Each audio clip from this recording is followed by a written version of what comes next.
Cancer സുഖപ്പെടുത്താൻ പറ്റുമെന്ന അവകാശവാദം homeo medical college ആയിക്കോട്ടെ അല്ലെങ്കിൽ ആയുർവേദ പിന്നെ ആശുപത്രികളായിക്കോട്ടെ അവർ വരുന്നുണ്ട്, ഈ ക്യാൻസർ ഞങ്ങൾ സുഖപ്പെടുത്തുന്നുണ്ട് എന്ന് പറഞ്ഞുകൊണ്ട്. എന്താണ് ഇതിലെ യാഥാർത്ഥ്യം? ക്യാൻസർ എന്ന് പറഞ്ഞാൽ ഒന്നും ഒരു സിംഗിൾ അസുഖമല്ല. ഒരാളുടെ ബ്രസ്റ്റ് ക്യാൻസർ അല്ല വേറൊരാളുടെ ബ്രസ്റ്റ് ക്യാൻസർ. സ്റ്റേജ് വ്യത്യാസം ഉണ്ടാവും, അതിൻ്റെ ഹോർമോൺ സ്റ്റാറ്റസ് വ്യത്യാസം ഉണ്ടാവും, അതിൻ്റെ HER2 സ്റ്റാറ്റസ് വ്യത്യാസം ഉണ്ടാവും. ഒരു പേഷ്യൻ്റ് ക്യാൻസർ ഉണ്ട് എന്ന് എൻ്റെ അടുത്ത് പറഞ്ഞാൽ 10% വിവരേ അതിൽ നിന്ന് എനിക്ക് കിട്ടുന്നുള്ളൂ. പിന്നെ ഏത് സ്റ്റേജ്, പിന്നെ അതിൻ്റെ ഹോർമോൺ റിസപ്റ്റർ സ്റ്റാറ്റസ്, പിന്നെ അത് കഴിഞ്ഞിട്ട് പെറ്റ് സ്കാൻ, അത് കഴിഞ്ഞിട്ട് പിന്നെ അതിൻ്റെ അണ്ടർലൈങ് മ്യൂട്ടേഷൻ എന്ന് പറയുന്ന പോലെ വേറെ additional mutations.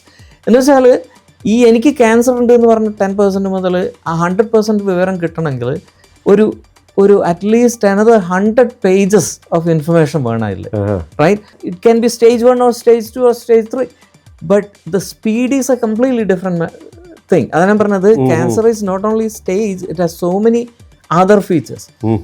V treat them differently.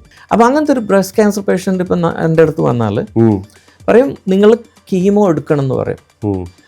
ആ കീമോ എടുക്കണം എന്ന് പറയുന്നത് ഇപ്പോൾ സ്റ്റേജ് 2 ഒരാൾ ബ്രസ്റ്റ് ക്യാൻസർ റിമൂവ് ചെയ്ത ആൾക്ക് there is a almost 75% chance the patient is already completely cured. അതെങ്ങനെ? സ്റ്റേജ് 2 ക്യാൻസർ അത് മതി. There is a 75% chance the patient is already cured. Stage 2 എന്ന് പറഞ്ഞാൽ അത് വേറെ എവിടെയും പോയിട്ടില്ല. പക്ഷേ ഒരു 25% ചാൻസിൽ പിന്നെ മടങ്ങി വരും വേറൊരു ഓർഗനിൽ. ദെൻ അത് മടങ്ങി വരുന്ന സമയത്ത് സ്റ്റേജ് 4 ആയി, റൈറ്റ്? അപ്പം നമ്മളൊരു സ്റ്റേജ് 2 പേഷ്യൻറ്റിനെ കണ്ടിട്ട് മെഡിക്കൽ ഓങ്കോളജിസ്റ്റ് പറയാണ് നിങ്ങൾ കീമോ എടുക്കണം എന്ന് പറയാം. പക്ഷേ ആ കീമോ എടുക്കുന്ന എന്തിനാണെന്ന് വെച്ചാൽ നിങ്ങൾക്കൊരു 25% ചാൻസ് റിക്കറൻസ് ഉണ്ട്. കീമോ എടുത്തു കഴിഞ്ഞാൽ അത് 2% ആയിട്ട് കുറക്കാൻ പറ്റും. അതാണ് ശരിക്കും കീമോ എന്ന് പറയുന്നത്. പേഷ്യൻ്റ് ഇത് കേൾക്കുന്നു, പേഷ്യൻ്റ് പറയുന്നു എനിക്ക് കീമോ വേണ്ട, and then they do some random thing, homeo, Unani, Ayurveda, it doesn't matter, any or sugar pill, എന്ത് വേണമെങ്കിലും എടുത്തു എന്ന് വെച്ചാൽ.